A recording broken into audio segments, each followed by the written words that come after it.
Pourquoi la frontière entre l'Algérie et le Maroc est fermée? Salut, je m'appelle Mams et j'ai visité le désert qui sépare le Maroc et l'Algérie. En arrivant, on m'a dit que cet endroit était infranchissable, parce que de l'autre côté du désert, c'était l'Algérie. Pendant longtemps, les frontières n'étaient pas fermées. Marocains et Algériens partageaient tout. Les mariages, la religion, les traditions, la musique, les habits. Au fond, il y avait plus de liens que de séparation. Alors, qu'est-ce qui s'est passé?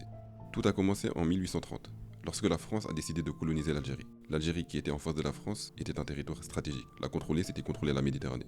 Mais un problème se pose. Si la France mettait la main seulement sur l'Algérie, cela va fragiliser la colonie. Alors la France doit aussi contrôler le Maroc. Après avoir dominé les deux pays, elle trace des frontières et désormais les populations qui se déplaçaient librement étaient soumises à des contrôles militaires.